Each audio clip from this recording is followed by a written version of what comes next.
창세기 가운데서도 대단히 중요한 장입니다. 거기 보면은 하나님이 아브라함을 시험을 하셨다 그랬습니다. 창세기 22장 1절에 보면은 그 일 후에 하나님이 아브라함을 시험하시려고 부르시되 그랬거든요. 그 일은 무슨 일인가? 그 일 후에, 그 일은 바로 그 앞에 있는 창세기 21장의 기사에 나와 있죠. 블레셋 왕인 아비멜렉이 그 군대 장관 비골과 함께 아브라함이 종들이 팠던 우물들을 막아버리고 아브라함에게 큰 경제적인 손실을 주게 됩니다.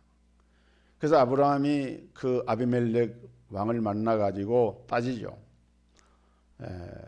그러니까 그 아비멜렉이 대답이 구차합니다. 내가 이걸 알지 못했다. 우리 종들이 그런 것 같은데 내가 이제 이런 말을 처음 들었다.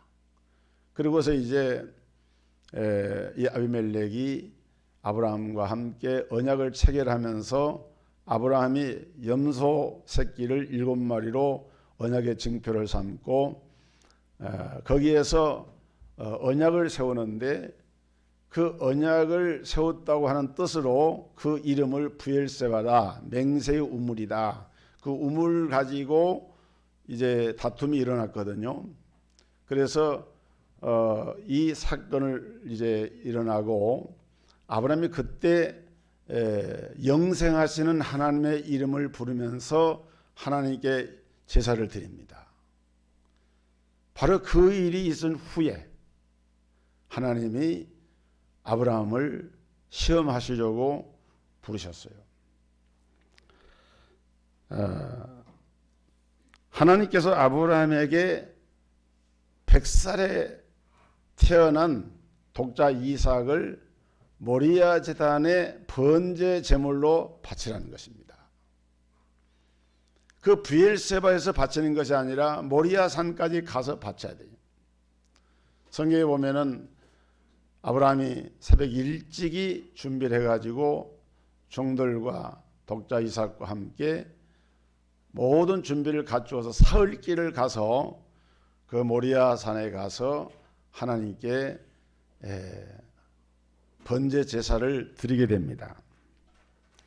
그런데 여러분 한번 생각해 보세요. 왜 하나님은 그때 아브라함에게 사흘길이나 되는 그 길을 가서 굳이 그곳에서 번제 제사를 드리려고 했을까? 아브라함도 사람입니다. 아브라함은 이삭의 아버지입니다. 아마도 아브라함이 그 사흘길을 가면서 여러 가지 생각을 했을 것 같아요. 왜 하나님이 인신 제사를 원하시는가? 성경은 인신 제사를 물론 그 후에 모세 율법에 나오지만은 금하고 있거든요. 근데 하나님은 그렇게 무자비한 하나님인가? 왜 하나님 어떤 때는 나에게 아들을 주셨다가 또 어떤 때는 아들을 빼앗아 가시는가? 아마 아브라함도 하나님께 대한 이런저런 생각을 하면서 고민도 되고 회의감도 들고 그것이 딱 한순간 결정하는 것은 할 수가 있어요. 그러나 그 마음을 지속적으로 사흘 동안 유지하면서 나간다고 하는 것은 이것은 굉장히 어려운 일이죠. 근데 어떻게 보면은 하나님은 이미 그때부터 아브라함을 지금 시험 가운데 두시면서 아브라함을 지금 지켜보고 계신 것이죠. 그리고 이제 목적지까지 가서 그 종들을 산 아래 대기시켜 놓고 이삭만 데리고 산으로 올라갑니다. 그렇게 한 이유는 종들도 지금 무슨 목적으로 간지 모르죠. 그런데 만약에 아버지가 아들을 번제 제물로 드리려고 하면 종들이 가만히 있겠습니까? 그러니까 그런 방해물을 다 제거하기 위해서 그 종들은 산 아래 남겨놓고 이삭만 데리고 이제 모리아 산으로 올라가는 거예요.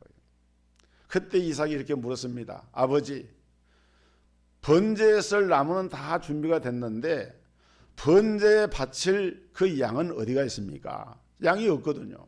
그때 아브라함이 이런 말을 합니다. 하나님께서 준비를 하실 것이다. 그래서 여호와 이레라고 하는 말이 그렇게 나와요. 여호와가 준비하신다.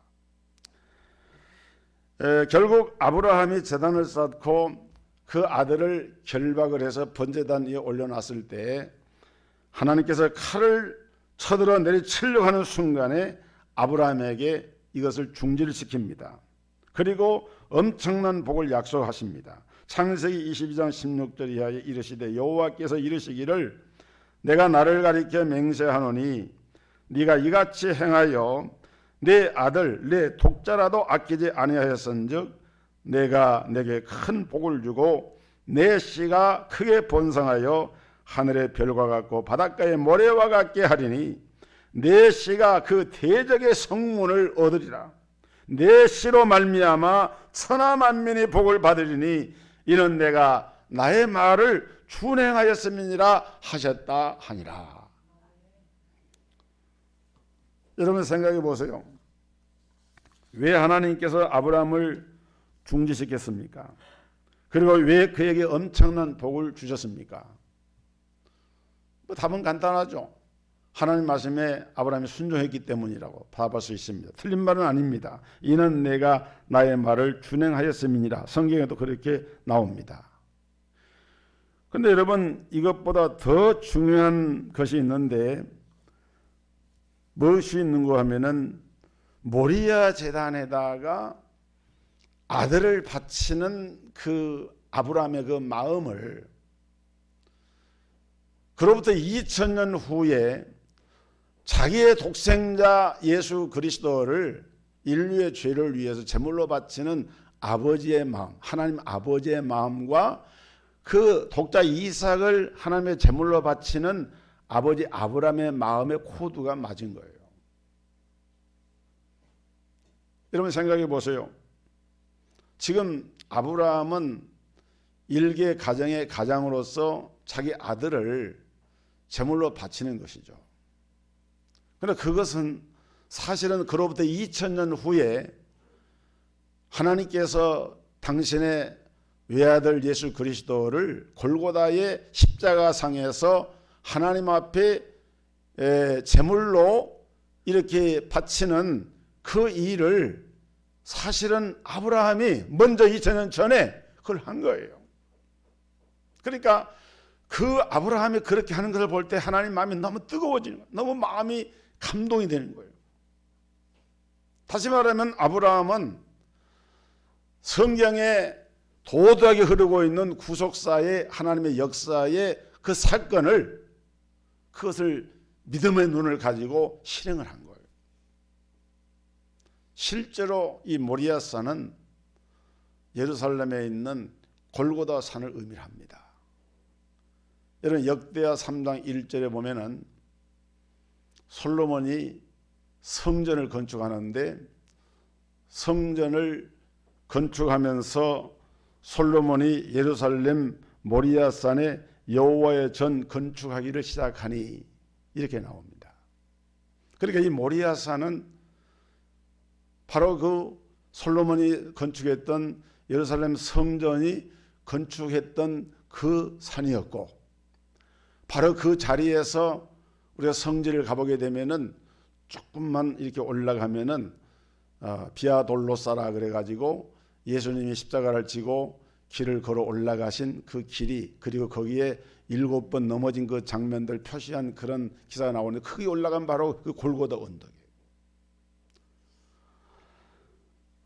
여러분 그렇기 때문에 우리 하나님은 이 아브라함을 믿음의 조상으로 삼으셨고 복음서 기자는 마태복음 1장 1절에서 아브라함과 다윗의 자손 예수 그리스도의 세계라.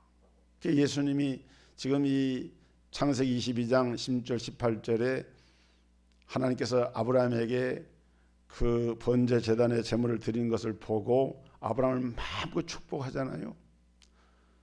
원수의 대적의 문을 깨뜨리고 너로 말미암아 내 후손으로 말미암아 천하 만민이 복을 받게 하리라.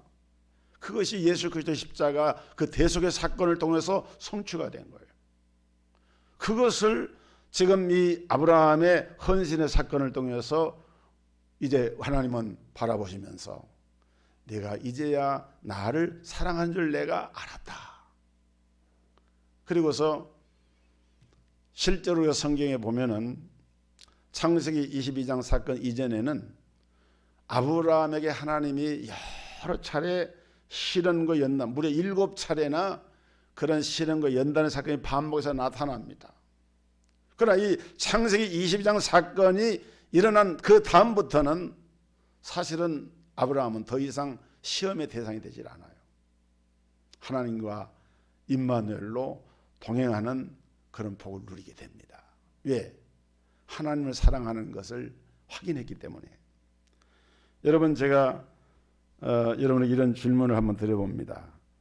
오늘 여러분은 우리 주님 앞에 어떤 사람입니까? 여러분은 주님 보시기에 누군가요? 많은 성도 가운데 한 사람입니까? 아니면은 주님의 제자입니까? 주님은 여러분을 누구라고 인정해 주시겠어요?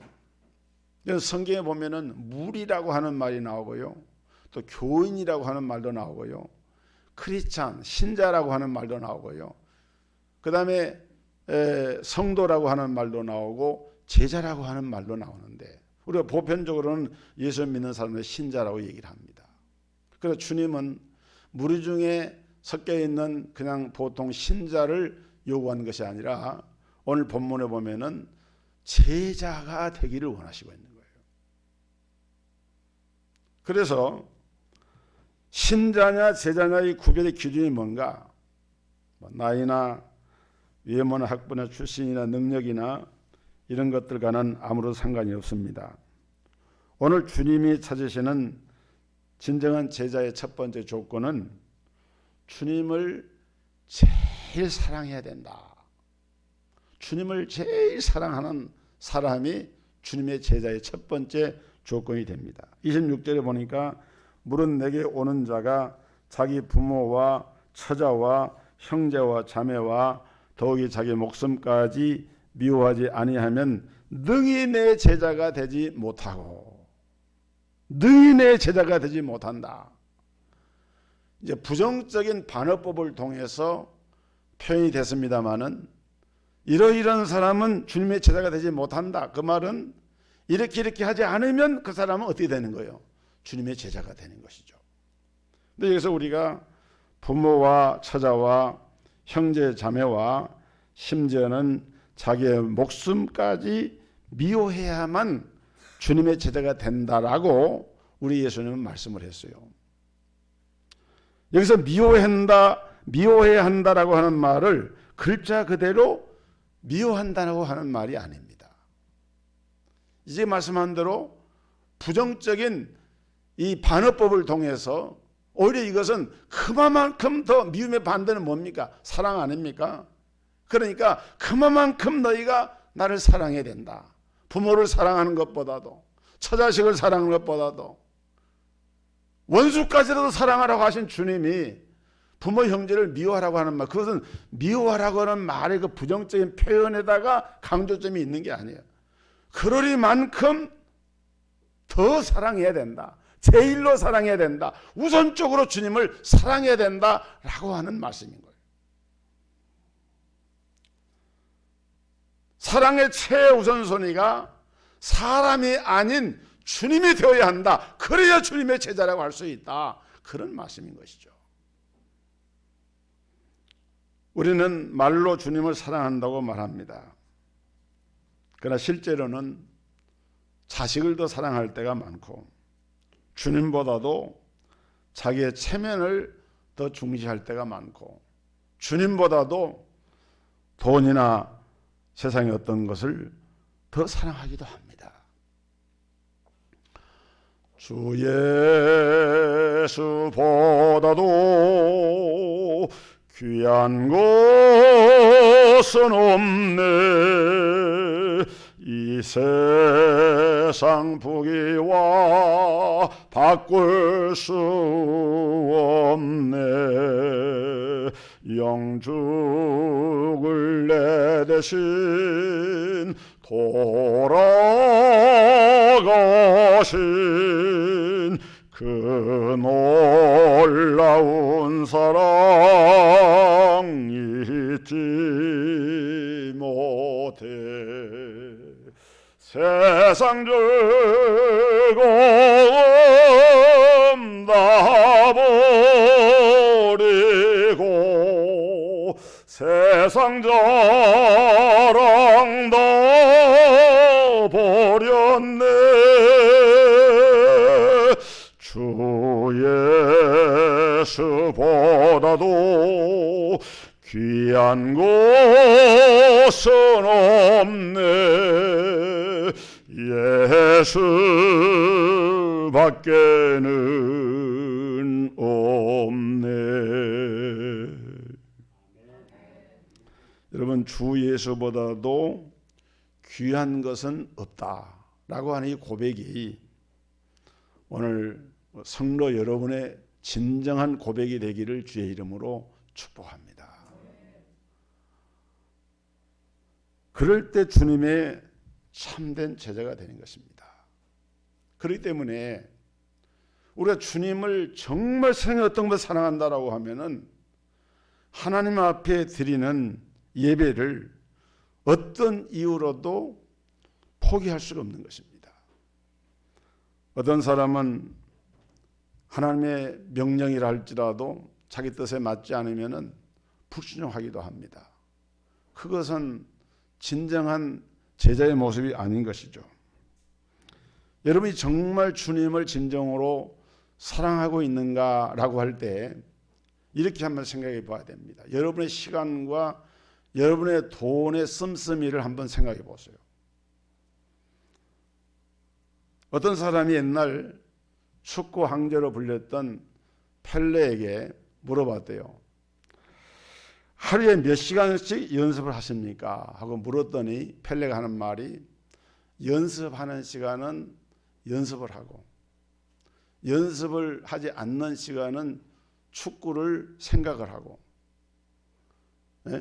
축구에 대해서 말을 하고 그 다음에 그것도 저것도 아니고 가만히 있을 때는 축구에 대해서 생각을 합니다. 그러니까 펠레는 축구 공을 차든지 축구에 대해서 말을 하든지 축구에 대해서 생각을 하든지 24시간이 다 축구로만 차 있는 거예요. 오늘 여러분 하루 24시간 가운데서 오늘 나는 얼마나 예수님을 사랑하고 예수님을 그렇게 생각하고 살고 있는가. 예수님의 제자라고 하는 것은 예수님을 다른 말로 말하면은 사랑하는 사람인데, 그렇기 때문에 예수님을 사랑하는 사람은 주님이 몸버려 피 흘려 세우신 교회를 사랑할 수밖에 없는 거예요. 주님께서 그렇게 목숨처럼 귀히 여기는 예배를 우리도 목숨처럼 귀히 여기고 예배를 귀히 여기는 것입니다. 주님 앞에서 우리 주신 재능과 시간과 물질을 가지고 주를 위해 쓸 수 있는 것에 대해서 그걸 귀하게 생각을 하고 그것을 감사하게 생각을 하고 그렇지 못한 것에 대해서 안타까워하는 마음을 갖는 것이 예수님을 사랑하는 거예요. 이 세상에서 가장 힘든 것은요, 자기가 사랑하지 않는 사람과 결혼을 해가지고 함께 사는 것입니다. 얼마나 불편하고 얼마나 힘들겠어요. 마음이 딴 데가 있는 거예요. 그러면 그것은 사랑이 아닙니다. 신앙생활도 마찬가지입니다. 우리가 정말 주님을 사랑한다고 하면은 여러분의 예배와 여러분의 봉사와 여러분의 헌신과 여러분의 모든 사역 가운데 그것을 하면서 기쁨이 있는 거예요. 세상 사람들이 누리지 못하는 기쁨이 있는 거예요. 여러분, 주님을 떠나갔던 베드로가 나는 물고기 잡으러 가노라 하고 디베라 갈릴리 바다에 가서 고기를 잡고 있을 때 부활하신 예수님이 거기 오셨어요. 그때 베드로에게 주님이 3번 묻습니다.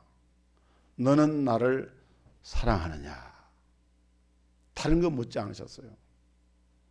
너는 나를 사랑하느냐를 묻으셨어요. 왜냐하면 주님의 제자라고 하면은 주님, 내가 주님을 사랑합니다. 주께서 아시오니 내가 주님을 사랑하는 주님이 아십니다. 베드로가 3번을 반복해서 고백을 하잖아요. 주님은 그 고백을 다시 듣기를 원하신 거예요. 그 고백대로 살기를 원하신 거예요. 오늘 우리 본문에서 우리 주님은 최고의 사랑, 제1의 사랑을 요구하고 계시는데, 그것은 우리 주님은 우리로부터 그런 최고의 사랑과 제1의 사랑을 받을 수 있는 대상, 유일한 대상으로서 그런 위치에 계시기 때문인 것입니다. 왜?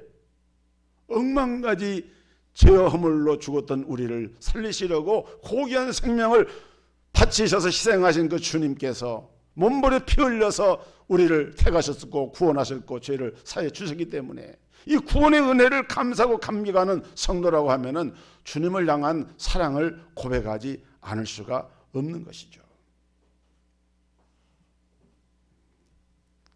오늘날 교회 안에 있는 많은 성도들이 주님을 사랑한다고 말을 합니다. 그렇지만 사랑의 우선순위에서 많이 밀려납니다. 주님보다 자식을 더 사랑합니다. 주님보다도 아내를 더 사랑합니다. 주님의 몸인 교회보다도 자기 집과 자기 직장의 일을 더 우선시합니다. 그러다 보니까 그들을 위해서는 온갖 물질과 마음과 노력을 아낌없이 쏟아붓지만은 교회와 선교를 위해서는 인색하기 짝이 없어요. 이것은 전부 다 사랑의 우선순위가 바뀌어지지 않았기 때문입니다. 오늘 우리가 세상에 붙들려 있는 그런 마음을 가지고서는 진정한 주님의 제자도를 실현할 수가 없는 거예요. 주님을 그렇게 사랑해야 되는데 그 사랑이 미치지 못하기 때문에 예수님께서 마태복음 16장 24절에 이에 제자들에게 이르시되 누구든지 나를 따라오려거든 자기를 부인하고 자기 십자가를 지고 나를 쫓을 것이니라. 여기서 자기를 부인한다고 하는 말이 무슨 말입니까? 이 말은 내가 소중하게 여기는 것들을 포기한다, 내려놓는다, 접어둔다, 그런 뜻입니다. 오늘 서두에서 말씀을 드린 것처럼 하나님께서 아브라함을 시험하실 때 이 시험의 핵심은 뭐냐면은 네가 이제야 나를 사랑하는구나 라고 하면서 인정하셨던 것처럼 아브라함이 하나님을 사랑하는 그 사랑을 자기 자식보다도 더 사랑하는지 여부를 하나님은 알기를 원하셨던 거예요. 아, 너는 정말 나를 사랑하는구나. 사랑하기 때문에 순종을 한 거예요. 순종이 먼저가 아니고 먼저 하나님 아버지를 사랑하고 나의 구원의 유일한 주님을 사랑하는 그 사랑이 있었기 때문에 그 말씀에 순종할 수 있었던 것이죠. 네가 내 아들 내 독자라도 내게 아끼지 아니하였으니, 바로 이것이 아브라함이 하나님께로부터 인정을 받은 이 관문을 통과하는 그 시험의 승리의 내용이었습니다. 오늘 여러분, 제자들은 생명을 드렸습니다. 사도 바울도 주님을 사랑했기 때문에 자기의 모든 것을 다 내려놓고 주님을 따를 수 있던 것은 주님을 사랑했기 때문에 그렇습니다. 오늘 사랑의 우선순위가 바르게 세워진 참된 제자의 도를 여러분의 가슴 속에 품게 되기를 주의 이름으로 축복합니다. 두 번째로, 주님의 제자가 되려고 하면은 십자가를 지는 대가를 지불해야 됩니다. 27절에 보면 누구든지 자기 십자가를 지고 나를 따르지 않는 자도 능히 내 제자가 되지 못하고, 이 본문을 우리가 주의 깊게 봐야 되는데 다른 사람의 십자가가 아닙니다. 자기 십자가예요. 자기 십자가를 지고 그랬어요. 또 어떤 사람은 주님의 십자가를 자기가 진다 그러는데 우리는 주님의 십자가를 질 수가 없어요. 주님의 십자가는 주님의 몫으로 주님이 하시는 일인 거예요. 우리는 다른 사람의 십자가도 아니고 예수님의 십자가도 아니고 각자에게 내가 짊어지고 가야 할 자기의 십자가가 있는 거예요. 주님을 따르려거든 자기 십자가를 지고 따라야 된다는 거예요. 여러분, 자기 십자가를 지라고 하는 이 말씀은 자기에게 부여된 사명을 감당하기 위해서 자기가 지불해야 될 대가를 바르게 지불하고 그 말이에요. 여러분, 공부하는 사람이 공부 잘하려고 하면은 그냥 되는 것 아니잖아요. 밤잠을 자지 않는 인고의 대가를 지불해야만 우등생이 될 수가 있죠. 사업하는 분들이 성공하려고 할 때 남들 똑같이 한데 자고 이렇게 해가지고 그 일을 할 수가 있습니까? 그만한 대가를, 성공의 대가를 지불해야 돼요. 돈을 벌려고 할 때 그 돈이 그저 생깁니까? 돈이 그저 생기지 않습니다. 그만한 엄청난 희생과 대가를 지불해야 됩니다. 한 그루의 나무에서 열매를 맺으려고 할 때에, 그 풍성한 과실을 맺으려고 할 때에 고원지기가 그 나무를 그냥 내버려 두고 가지고는 안 되잖아요. 거기다가 거름도 많이 넣고 물도 주고 바람막이도 해주고, 그 정성이 얼마나 기울이냐에 따라서 그 수고하고 희생한 그 대가의 열매가 나타나는 거예요.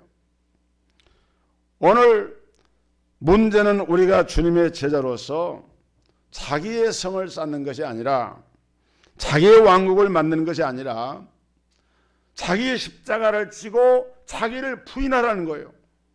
이 자기를 부인한다고 하는 말은 우리가 예수를 믿고 주님을 따르려고 할 때 우리 안에 정권 교체가 일어납니다. 내가 나의 주인이 아니고 나의 주인이 예수님이 주인이 되는 거예요. 갈라디아 2장 20절에 바울이 말했죠. 그런즉 이제 내가 육체 가운데 사는 것은 나를 사랑하사 나를 위하여 자기 목숨을 버리신 하나님의 아들을 믿는 믿음 안에서 사는 것이라. 이제는 내가 산 것이 아니라 내 안에 그리스도가 살아있다. 그것이 뭡니까? 우리가 예수를 믿는다고 하는 것은 그때부터 내 안에 구주 되신 예수 그리스도가 산다고 하는 것을 의미하고, 내 인생의 주인이 내가 아니고 우리 예수님이 내 인생에 들어오셔서 주인이 되어 주셨다 하는 그런 고백인 것입니다. 오늘 그렇기 때문에 나를 버린다고 하는 것은 세상 욕심을 버린다고 하는 것이고, 부귀 영화나 명예나 권세를 포기한다고 하는 것입니다. 우리가 세상과 짝하고 세상의 것을 적당히 즐기고 세상 사람처럼 그런 삶의 자세를 가지고 살아간다고 하면은 절대로 자기를 부인하고 자기 십자가를 지고 주님을 따를 수가 없는 것입니다. 여러분, 우리 예수님을 보세요.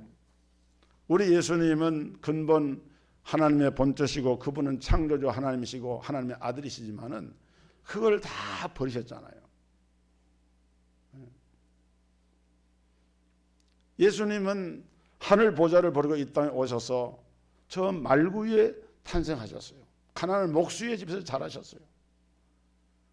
가장 초라하고 예루살렘이나 여리고 같은 그런 대도시에 사는 것이 아니라 저 나사렛 변방에서, 그러면서 주님은 묵묵히 자기에게 부여된 인류 구속을 위한 십자가 대속의 사명을 위해서 한 걸음 한 걸음 나가신 것을 볼 수가 있습니다.